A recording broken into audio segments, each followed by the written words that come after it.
Mike Ross? Hi. I'm Rachel Zane. I'll be giving you your orientation. Wow, you're pretty. Good. You've hit on me. We can get it out of the way that I'm not interested. No, I'm sorry. I wasn't hitting on you. Trust me. I've given dozens of these, and without fail, whatever new hotshot it is thinks that because I'm just a paralegal, that I will somehow be blown away by his dazzling degree. Let me assure you, I won't. Oh yeah. Do you remember your first day at work? Imagine going through that, but in English. Well, this is exactly what's happening here.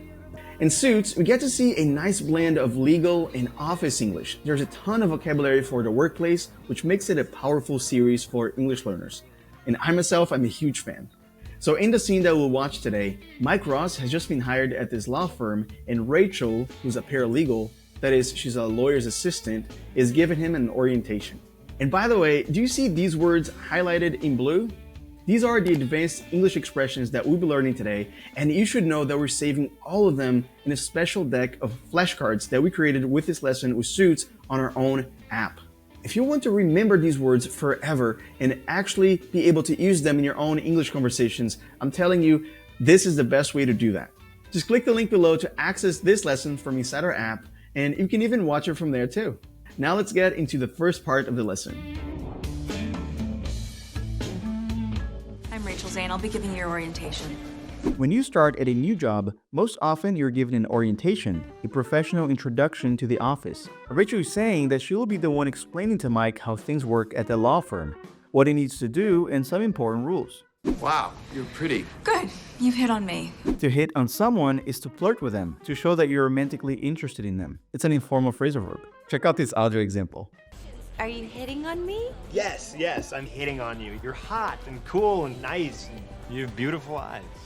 So Rachel stops it right away. By saying that they can get it out of the way that she's not interested, she means that they can clear this up immediately so there's no misunderstanding later. We can get it out of the way that I am not interested. And that's a great phrase to learn advanced English pronunciation because it has some connected speech in it. And that is, it's being pronounced with words being cut, reduced, and linked together. And if you learn this, your comprehension of fast speech will increase significantly. We can get it out of the way that I am not interested. No, I'm sorry. I wasn't hitting on you. Trust me. We have 3 examples of a flap T there, this softer sound that resembles a D sound, like ra ra ra.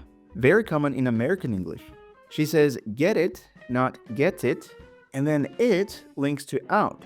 So it sounds like get it out. And finally, she doesn't say out of the way, but rather out of the way. So this happens because the T in those phrases stand between 2 vowels. Really cool, right? Get it out of the way. Get it out of the way. Now let's hear you try it. Repeat after Rachel. We can get it out of the way that I am not interested. We can get it out of the way that I am not interested. I've given dozens of these, and without fail, whatever new hotshot it is thinks that because I'm just a paralegal, that I will somehow be blown away by his dazzling degree. Let me assure you, I won't. So let's understand what Rachel said here. She's explaining that every time a new lawyer joins the firm, he assumes that just because she's a legal assistant, she'll be blown away or amazed by his impressive law degree, his certificate from law school. Check out this other example of the expression blown away. I'm blown away. You bought me a car. I've given dozens of these, and without fail, whatever new hotshot it is thinks that because I'm just a paralegal. The phrase without fail is used to emphasize that something always happens every single time. Like every day, without fail, he has toast and coffee for breakfast. When Charles's condition appeared, Jimmy took care of him, didn't he? I believe so. Jimmy was struggling to build his solo law practice, and yet every single day, without fail, he brought his brother food, supplies, even his favorite newspapers. Isn't that right? He did. And a hotshot is an informal expression meaning someone who thinks they're very talented or important, sometimes a little too confident. How did you know that? I learned it when I studied for the bar. Okay, hotshot. Fire up this laptop. Now let's watch the next part of the scene. Each bank of offices specializes in its own arena of the law and is anchored by a department head on either end. So on our left, mergers and acquisitions.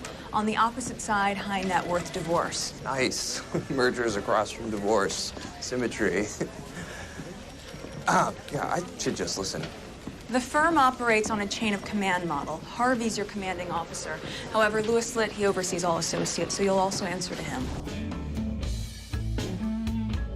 So Rachel gives Mike an orientation, leading him down one of the main corridors in the office tour.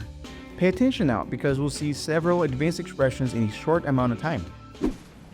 Each bank of offices specializes in its own arena of the law and is anchored by a department head on either end. In this context, bank of offices refer to a group of offices in the law firm. An arena of the law means an area of law. Just like she says, company acquisitions is one of these areas. Divorces is another area. Basically, these different departments specialize or focus on different areas of law. And the department heads are senior lawyers. Each section of the law firm is led by them, and their offices are located at the end of each area. So on our left, mergers and acquisitions. On the opposite side, high net worth divorce. So the left side of their offices specializes in mergers and acquisitions, that is, big business deals. A merger is when two companies join together to become one bigger company. An acquisition is when one company buys another company and takes control of it. These deals require legal procedures, so that's what they do there at the law firm. The opposite side of the corridor handles high net worth divorces. This is when wealthy couples get divorced, when they get separated.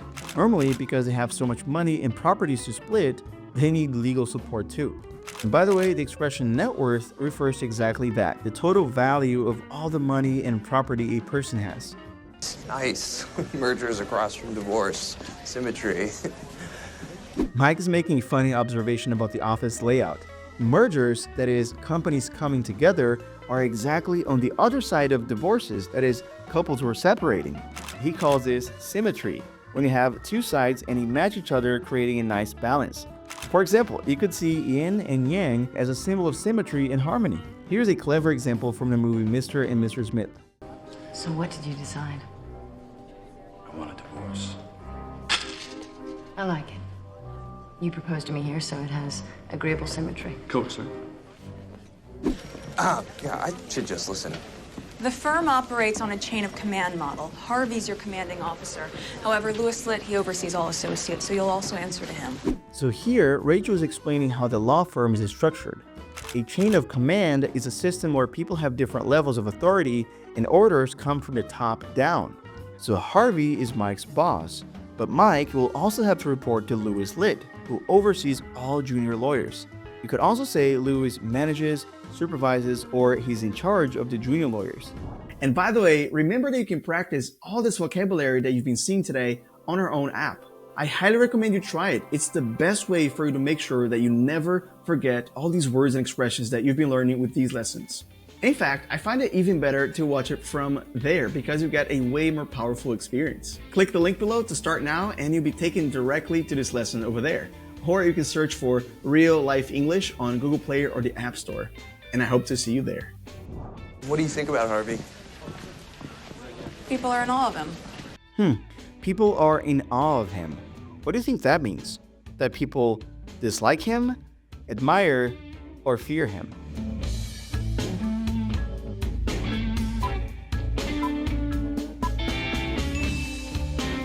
When you're in awe of someone or something, you feel deep respect or admiration because you're very impressive or dazzling. Another nice word we learned today.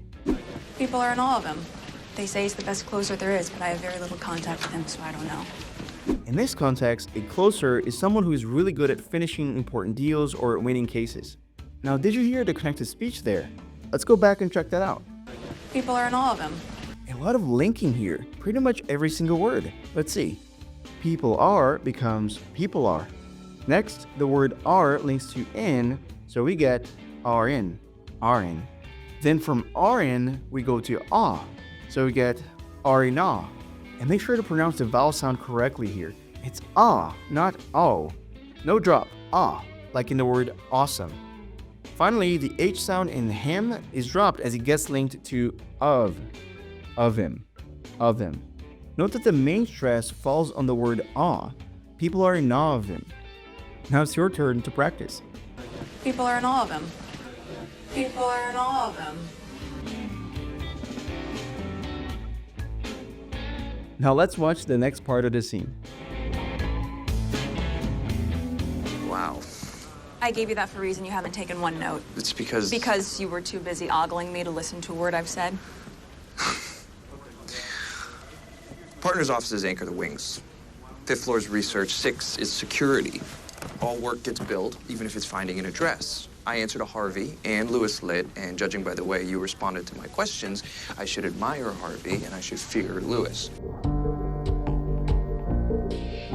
Rachel shows Mike his cubicle, jokingly telling him this is where you live, meaning he'll be spending a lot of time there. I gave you that for a reason. You haven't taken one note. It's because... Because you were too busy ogling me to listen to a word I've said. To ogle means to stare at someone in a way that shows attraction, often too obviously, or in a way that makes the other person uncomfortable. Mom, that perv is ogling you again. No, I was reading my horoscope. You will borrow a huge swimsuit today. What? So Mike proves Rachel wrong by repeating everything she told him, showing that he actually was listening. Partners' offices anchor the wings. 5th floor is research, 6 is security. All work gets billed, even if it's finding an address. I answer to Harvey and Lewis Litt, and judging by the way you responded to my questions, I should admire Harvey and I should fear Lewis. Partners' offices anchor the wings. You remember the structure of the company, right? So here, Mike says that the offices of the senior lawyers, the partners, are at the end of each wing, each sector. And all the work, even the minor things, gets billed. So everything the lawyers do costs money and gets charged. Getting billed means being charged for services or products. You have been here for 5 years, and just because I outrank you does not mean I have the authority to command your services. Oh, it's also pretty clear that you think you're too smart to be a paralegal. You know what nobody likes? Nobody likes a show-off. You used the word ogling. Oh, when do I get to see Harvey? You have been here for 5 years, and just because I outrank you does not mean I have the authority to command your services. If someone outranks another person, they have more authority in a company, for example. The word outranks commonly more associated with the military to show that one officer holds a higher position than another. Oh, it's also pretty clear that you think you're too smart to be a paralegal. You know what nobody likes? Nobody likes a show-off. A show-off is someone who likes to brag or make sure that everyone notices how great they are at something. They do things just to impress people. What's interesting about this word is that it can be used both as a noun and as a verb. Check it out in this example. Is it just me or is Zach perfect? He's good looking but not into himself. Smart but not a show-off. Athletic but sensitive. Alright, now prepare for the test. You'll watch the entire scene again, this time without subtitles, and I'm gonna ask you some questions. Let's do this.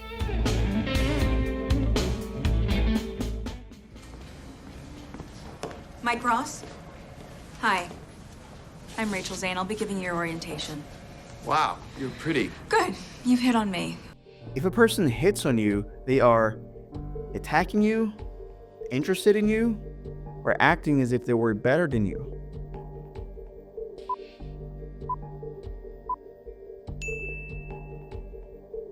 We can get it out of the way that I am not interested. No, I'm sorry, I wasn't hitting on you. Trust me.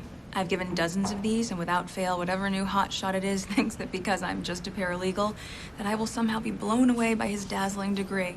Let me assure you, I won't. What would be the opposite of dazzling? Dull? Brilliant? Impressive?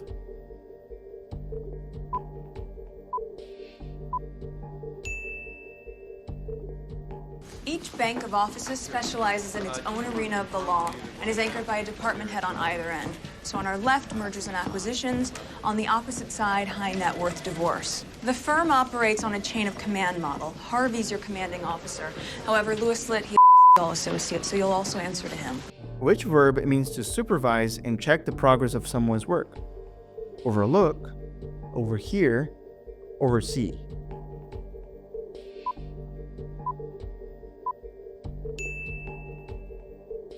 However, Lewis Litt, he oversees all associates, so you'll also answer to him. What do you think about Harvey?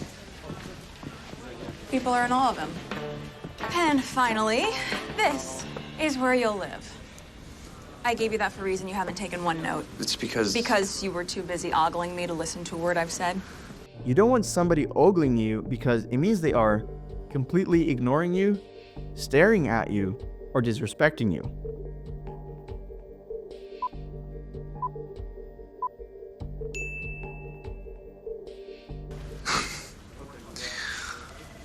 Partners' offices anchor the wings. 5th floor is research, 6 is security. All work gets billed, even if it's finding an address. I answer to Harvey and Lewis lit, and judging by the way you responded to my questions, I should admire Harvey and I should fear Lewis. All right, guys, great job. Now remember to go and practice everything that you learned today on the Real Life app. Just click the link in the description below to start the vocabulary practice right away. Thank you. Not at all. Theodore Roosevelt, 26th President of these United States of America, at your service. Okay, I'm Larry Daly, the new night guard. Ha ha! Pleasure to meet you, Lawrence Daly. You'll have to excuse me, though. The hunt is afoot. Hunt's foot. Excuse me, Mr. President. Can I ask you something? Yes, but just one question. All right. Okay, why? Is it like just some, like, 3 wishes kind of deal? Or? Jumbo!